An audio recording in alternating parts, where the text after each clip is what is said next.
I'll keep you safe in my arms, build a bridge to your heart every day. I'm letting you go. And I'm Pork, and I'm almost inside the Late Late studio because for the first time since 2015, Ireland is holding a national final again. Eurosong is back, and it will be coming to you live from the Late Late studio with 6 brand new songs on the 4th of February. Now, those 6 songs have been released in the past week, with about one a day debuting on the Ryan Tubridy radio show. And I'm not going to lie, I did tune in, so I am a little familiar with the songs. So this isn't my first time, but it's my first time that I'm going to be sharing my opinions and my views on the songs. So I am ready to get stuck into it. Let's do this.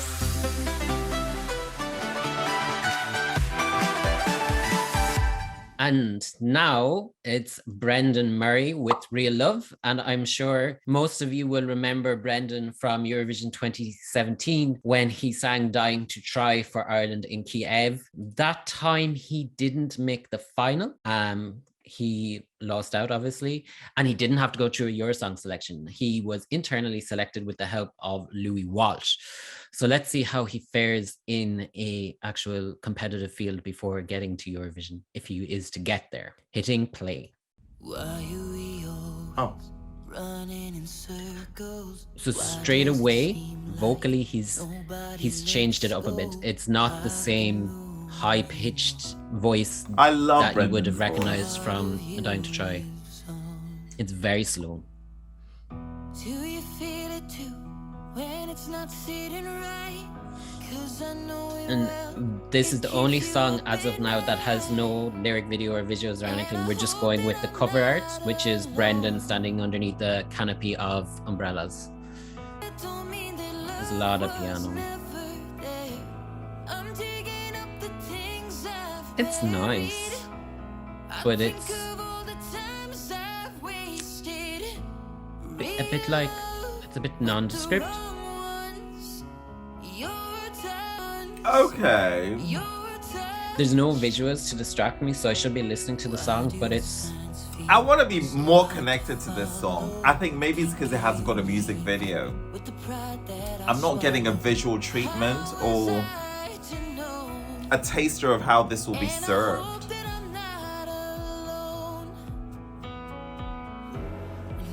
And the beat is getting a little bit up.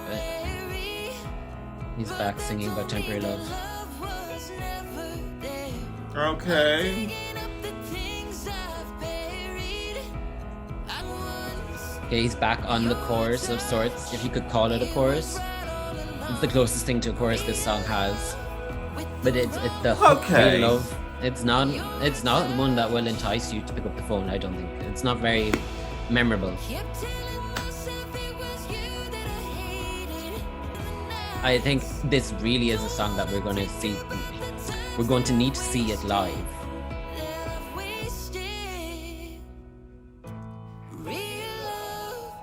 Okay, there's some backing vocals coming in, a little bit of a choir. I don't think it's enough to save this.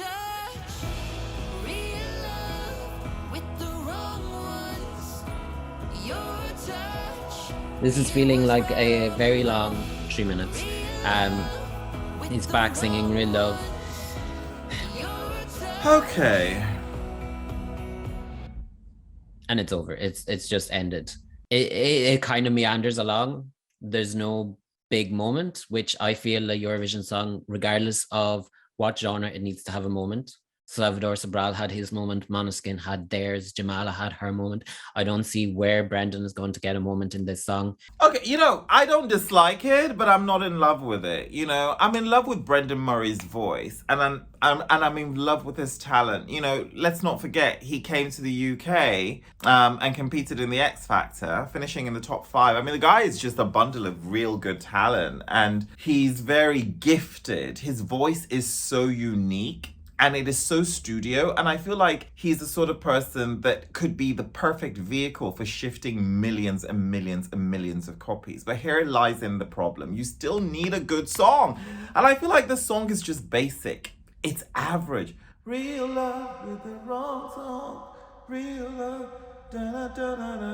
It's not giving me, it's not shape-shifting in a way that pulls me up, smacks me in the face, and throws me up on a what? On a trampoline.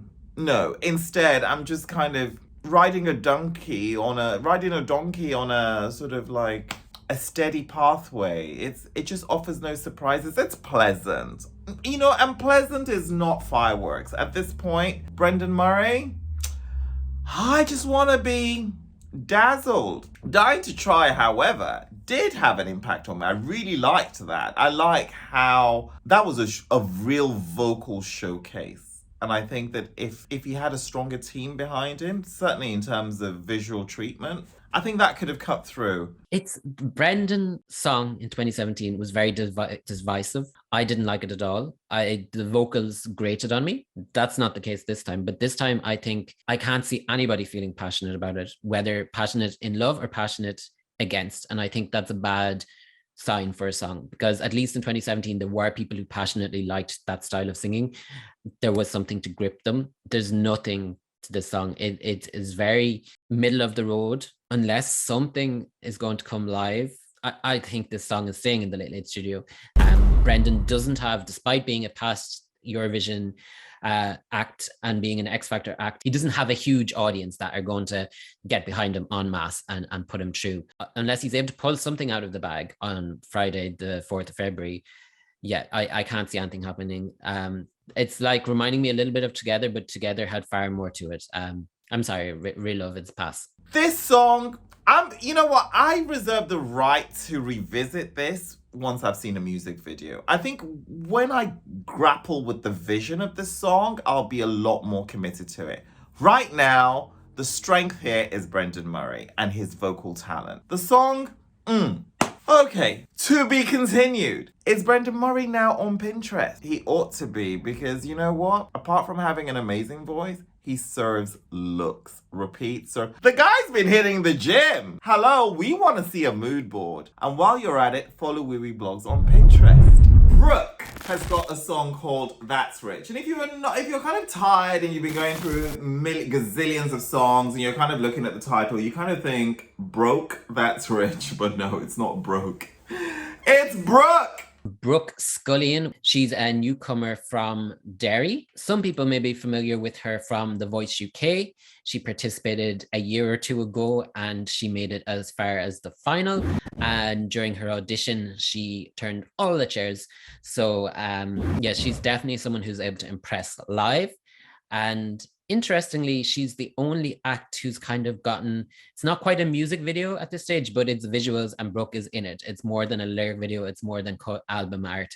Yeah, so she's definitely got the PR machine going. Hitting play.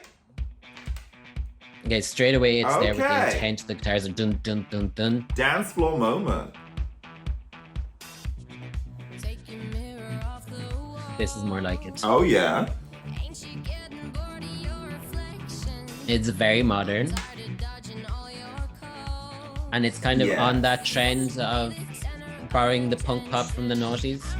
A little bit Olivia Rodrigo. Color scheme reminds me of Dua Lipa though. Burning Flowers.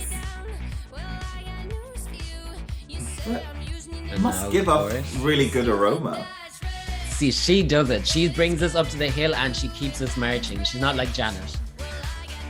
She's got like this booming chorus. It's a lot of cash in that video. That's rich. It's getting lodged in that the brain. Real money? Which, this is the first song that has a hook that stays there and it's refusing to budge. It's not Euros though.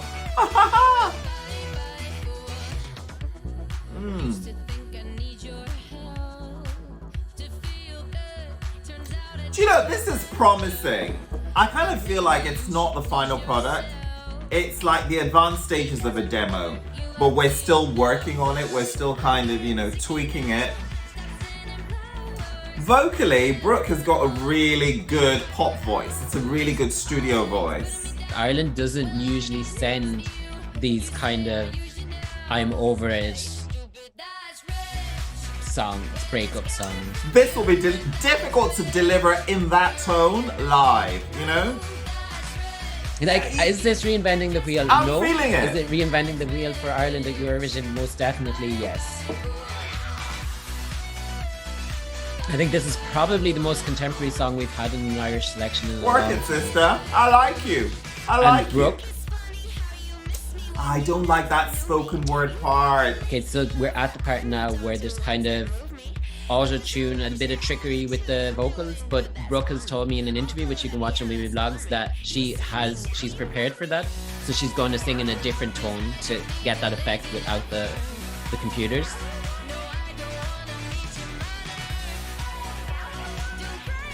They wanna die young.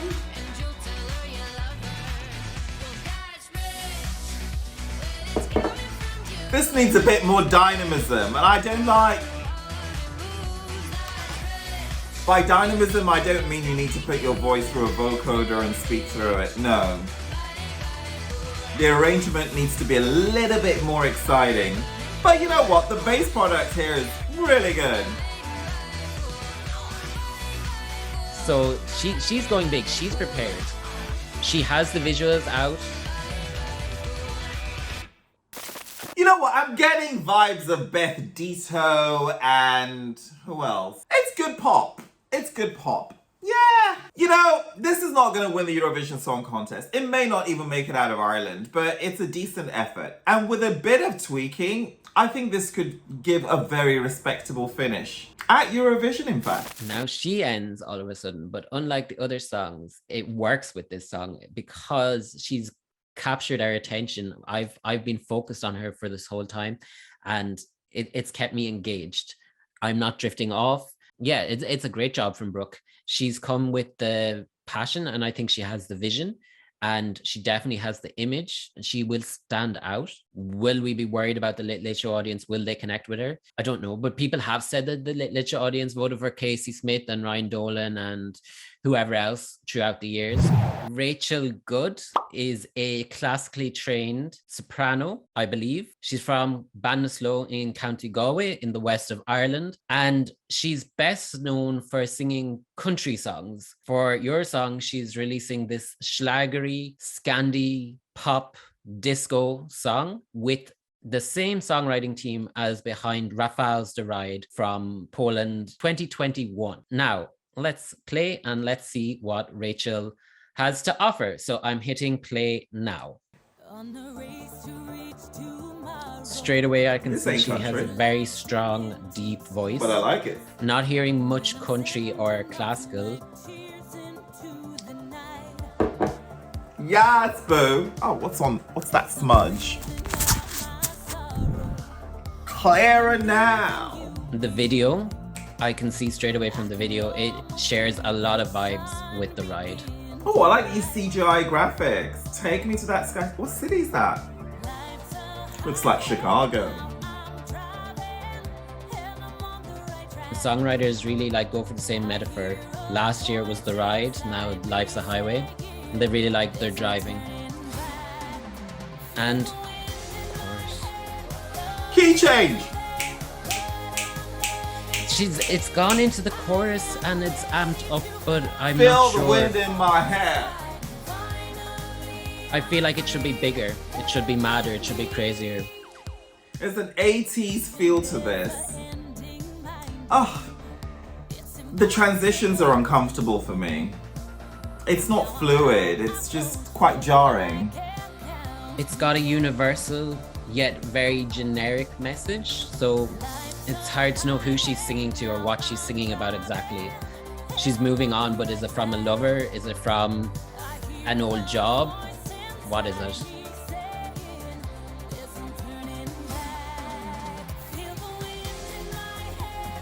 There is something to it, it has got a bit of life. Yes, boo. I struggle to see how this can be staged nicely in the Late Late Show.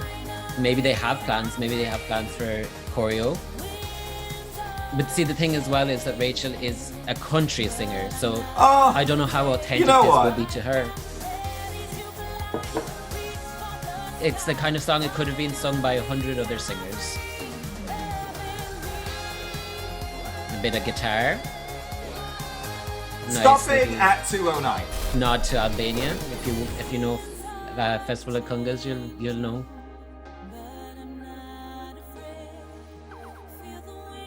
See, all the metaphors, they're very, very generic. The wind, she's loving herself. The wind is in her hair, love is still there, she's driving.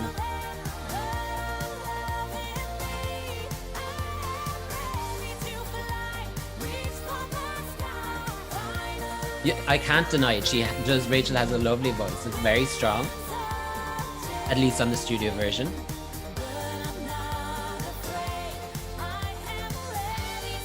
And for anybody who's looking at the lyric video and wondering where it's supposed to be, it's definitely not her hometown of Ballinasloe. It's a big cityscape. Nowhere in Ireland looks like that. Listen, I want to love this so much and so badly. It's my kind of music. It's retro, it's 80s. It's Olivia Newton-John on crack, you know? I've got all these neon lights and, you know, down on Rockefeller Street. But at the same time, I'm like, there are just a few critical ingredients that are missing in this soup. And yeah, it doesn't measure up for me. I'm a minute down. Figure out the rest. Yeah, so I think that it is definitely a strong entry. It's a strong entry vocally. The song, it's very obvious that it shares the songwriting team with The Ride. And as we know, The Ride stayed in the semi-final at Eurovision last year. Would this do any better? It's hard to tell because it's not hard to tell because I don't think RT have the budget to stage this. So it would be up to the artist to bring the team. Rachel, as a country singer with a classical background, I don't think she's maybe in the circles that can bring the people to the table who can stage this kind of song. I think she can do it very well on the Late Late Show. I don't imagine that there'll be much more than her standing at the microphone. So will it be a bit static for this kind of song? We'll have to wait and see. Maybe she might tell us more as we get closer to the show as to what to expect. But right now, I'm not hugely excited for this song. I feel like it's something, it could have been released in 2004 and it's not even a nod. And I feel like I do like my cheesy songs sometimes. I think it's a nice song. If it came on the dance floor, it would certainly get people moving, but I do not think it's the song to take Ireland back to Eurovision glory. Next up is Janet Grogan.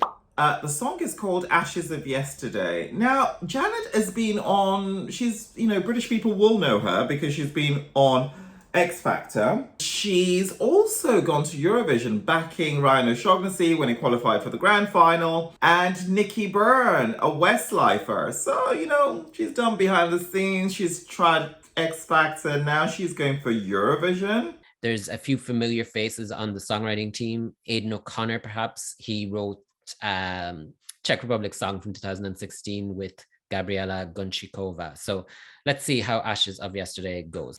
We are hitting play. Okay, straight away she's in with Runaway. Beautiful voice. It reminds me, and I think it reminds a lot of other people, of Move by the Mamas. Yes. From Eurovision 2020. It's kind of got the quiet vocals. I sense that, I would expect that something big is coming. You're not insane, girl. It's a very simple lyric video. RT obviously haven't given any of the acts a budget to make something. Her enunciation is perfect. Like, I don't even need to look at the lyric video.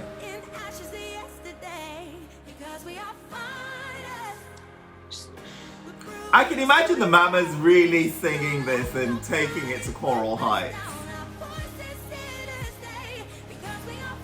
They're fighters, and now I feel like it should explode in Ashes of Yesterday. And there's no explosion. It's like the Ashes of Yesterday are still there, nobody's cleaned them up.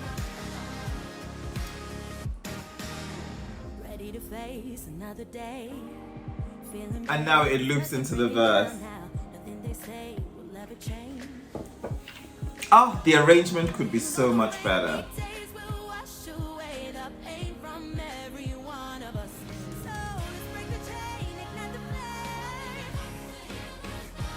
Her voice is on fire though.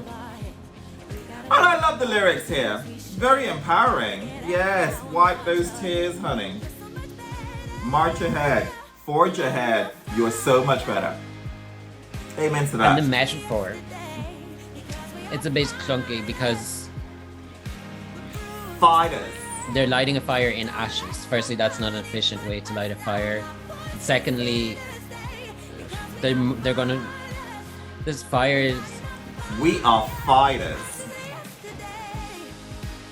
it's no ashes to ashes. It's not. This really feels longer than 3 minutes. We're not even there. We still have another minute. Okay. I'ma stay with you, girl. And like with Rachel's song, it's a very generic, very universal metaphor. It's not specific to anyone. It's hard to latch onto a specific moment. Yes, sister. But she does sing nicely. Everybody is singing nicely so far. Yes. X Factor winner single. Take it up. Take it down. Shake it sideways. This, I feel, Janet Grogan is singing it, but it could be any other number. Ashes of yesterday. Oh, so predictable to the point where it's actually getting boring. Okay, mixed feelings here. Can I just say, Janet Grogan, her voice is on fire. This is the kind of voice that I like, where she can do so much more with her voice, but this is not about a vocal gymnastic showdown. This is about singing a song and singing it with emotion and resonating, giving, you're drawing impact. She's leaving an impact, but that voice can go further. But having vocal control is also equally important as a singer. You don't have to Mariah Carey circa 90s on every track. Sometimes you can just pare it back. Not everyone's going to be Ariana Grande. And I love that about her. Once again, another nice, serviceable song. It's not going to end Ireland's dry streak at Eurovision, I don't think. It's too generic. It's kind of a song. It's a song that needs a little bit of crazy vocal too. I know I'm suggesting this a lot, but I imagine, like, if anybody's familiar with Lithuania, and there's the singer there called Asta who's participated in their national final like 10, 15, some crazy number of times. You need someone with her presence, her madness, her vocals to elevate something with lyrics that are so generic, like that they've been shopped around. It's nearly like they got into the lyric shop, picked out metaphors, put them in the box, mixed it up. Here's ashes to ashes, or no, ashes of yesterday. I love the lyrics here. They're very powerful and they hold a lot of meaning. And I think these positive messages, particularly post-corona, we need to hear them. I cannot stand the arrangement. I think the arrangement is lazy and it's way too predictable. It's kind of like, how do you write a song? And you follow that really basic structure. Nah, it needs to kind of give me a little bit of a surprise. The peaks are where they really should be, and the valleys are exactly where you imagine them to be. And it just loops back into the verse and then does the same thing again with a slight alteration. Nah, you can do much more. Had this been better arranged, I kid you not, it would be stellar. Absolutely stellar. Okay, that's my verdict. Janet Grogan. Next is One Night, One Case, One Promise by a singer called Patrick O'Sullivan. He recently won the first season of RTE's Last Singer Standing. He's from Cork, down in the south of Ireland, but now he's currently based in London, I believe, because he's starring in the West End and he's performed in various shows there. And he is singing, his song actually is co-penned by none other than Nicky Byrne of Westlife fame, and also Ireland's Eurovision 2016 act. So I am hitting play. Starting off strong, bit rocky. Oh, I like this beat. Guitars. Lyric video really emphasizing the name of the song.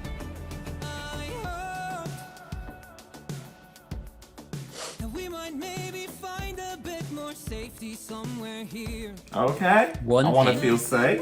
About Patrick's vocals is they're distinctly Irish. You can tell straight away that he's an Irish singer. This song was written by Nicky Byrne. Reminds me a little bit of Brian Kennedy. The vocals, the song is not like that.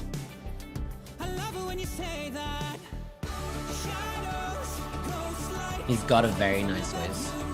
Like, I can see why he won a singing contest. But Eurovision is a song contest. This is interesting. So Patrick O'Sullivan was... Oh, he's an actor. He's a musical theatre actor. I like this song, but I'm not sure if I like it for Eurovision. It's got kind of, it's feel-good vibes. I like it in the moment when it's on. And I think a lot of it is to do with Patrick's I like vocals. his voice. You can tell that he can sing live. I'm not feeling the song though. Oh. If it didn't sound so distinctly Irish, I would say it's almost like an X Factor winner song, but it's not. It's got a bit more character to it than that.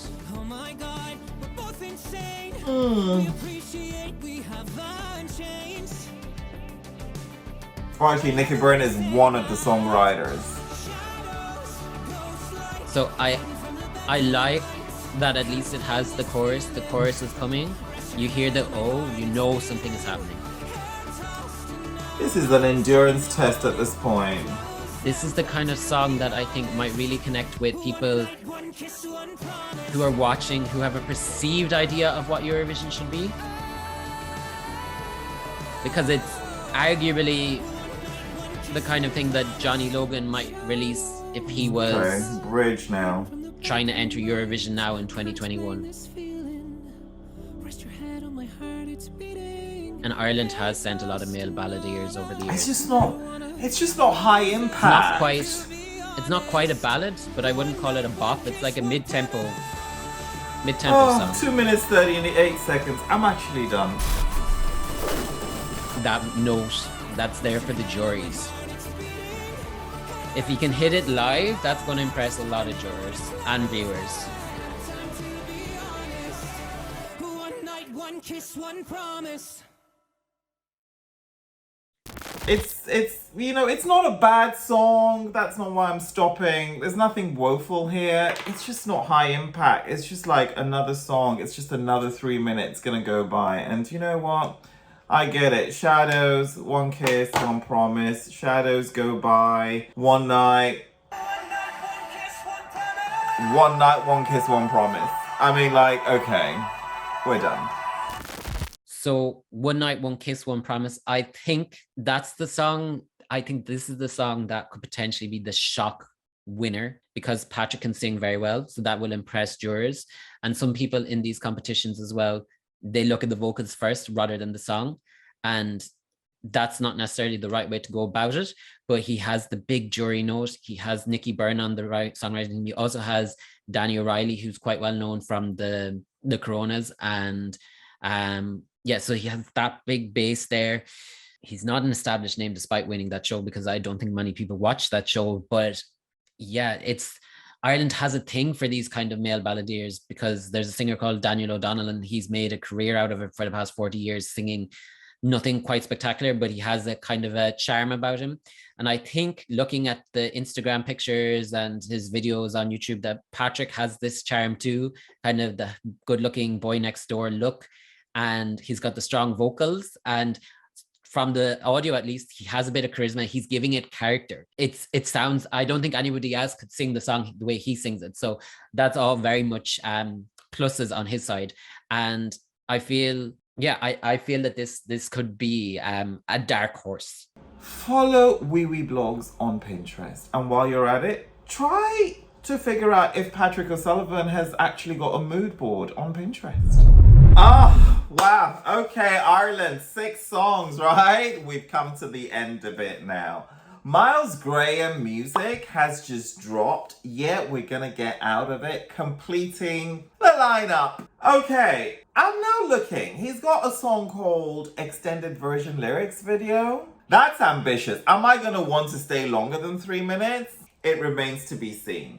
He's kind of an up-and-coming singer-songwriter, I suppose. Although he's been around for a couple of years, his biggest claim to fame, I think, was performing on Terry Wogan's radio show back in the day. Hitting play. Straight away, it's very distinct from the other songs. It's kind of got a spoken vocal and a little kids choir. It's very different. Your mom's a stranger? Family values. Turn it up. It sounds very American, I think but they it's are got a overrated. feel-good vibe to it. Kind of one of those chilled out. I thought he said when other men have lost their pensions, because that would have made sense as well.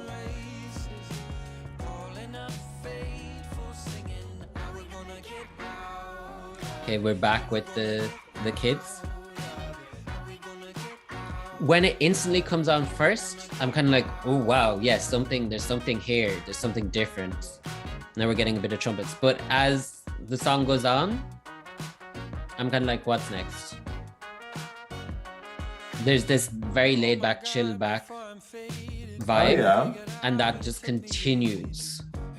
It's got a nice message to it. Like, it's about people overcoming adversity, and then it's celebrating diversity. There's lyrics here celebrating races, all races. Kids choir again.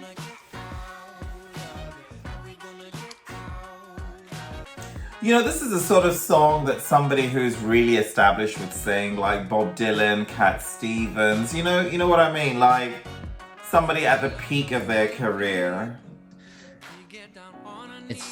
It's just like he's calm. He's just kind of like, yeah, we're gonna get out of it. Could be today, could be tomorrow. I don't really care. Some of this graphic touches on very... You know what? I'm done. Yeah, I don't really know what much else to say about the song, because it doesn't evolve. It's going along. It's a nice flavor to have in the contest, but I don't think it's got the winning ingredients. This is the first time now I've heard a horn in a Eurovision song and not gotten particularly excited. I'd be very curious to see how this is staged, because especially here near the end, there's the instrumental breakdown. Although this instrumental breakdown is in the last 20 seconds, so I think that's extra, because the song on YouTube is 3 minutes and 20 seconds. So obviously that will need to be cut. I'm sure this is well-intentioned, but there's just something about it that just... Ultimately, a song going into the Late Late Show, which then goes into Eurovision, is for commercial gain. And there's just something about this that feels slightly juxtaposed. You know, music can impact on you in a number of different ways. So this is what I'm drawing from it. I'm not suggesting that this is what the artist or those in the team and those behind it are putting out, but this is how I'm impacted by it. And you know what? Let's just keep it positive. Let's keep it positive. See you at the Late Late Show, Porrick. Yeah, I'm unsure about this one. When it first comes on, it's a breath of fresh air. But then that fresh air becomes stale quite quickly. It doesn't have the vocals or charisma of some of the other entries. It doesn't have the drive. It does have imagination. Like, there's a lot of songs and you wouldn't hear this and think, oh, that's a Eurovision song. So kudos to him for that. But it's the kind of song, it's a quirky kind of song that if it staged right might capture enough imagination to finish top 3 in Eurosong. But I'm not sure. It has to be memorable enough to capture people's attention to finish top 10 out of 18 songs in a semi-final. Does it have that quality to it? Are you on Pinterest? Because you should be. And so should everybody who's got a mood board or something to say. Those graphics, I tell you what. Let's catch up on Twitter. How about that? And that's all 6 songs in Ireland's Eurosong 2022 selection. People have been very harsh online. RT has come in for a lot of slack, I've noticed. My bugbear would be the way they did the announcement. It was very anticlimactic, hidden away in the morning on Ryan Tubridy's show while he was talking about books and all sorts of random things, and then he'd randomly throw in a song. But it's nice. It's nice to have it back all the same. And the artists are obviously making an effort. Most of the songs are quite unique, even if all of them aren't necessarily to my taste.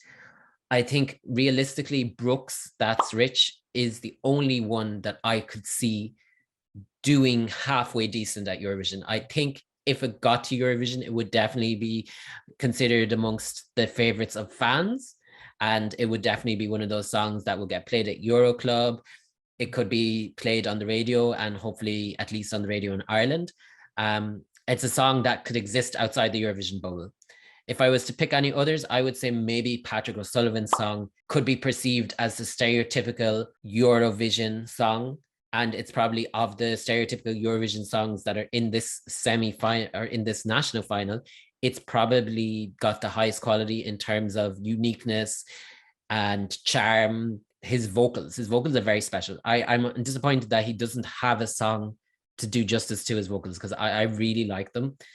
The other the other four songs, Miles song starts off very nice, very fresh, very innovative. When it first came on, I was like, this is something good there, but it runs out of steam. And Brendan's song, sadly, it does nothing for me. It goes nowhere. Janet's is too generic. Rachel's song as well, Rachel's whopping vocals, it's too generic. It's the Ride 2.0, and the Ride 1.0 was no great shakes itself. Yes, but we will see how everything goes on the 4th of February. I will definitely be watching, and there will be lots more coverage of Ireland over the next week or two on wiwibloggs.com. We'll be running a Wiwi jury, we'll be doing polls, and we'll be doing a couple more posts and interviews with some of the acts, so stay tuned for all of that. Make sure to give us a like, a thumbs up, and leave a comment down below. And we will see you guys later. Bye.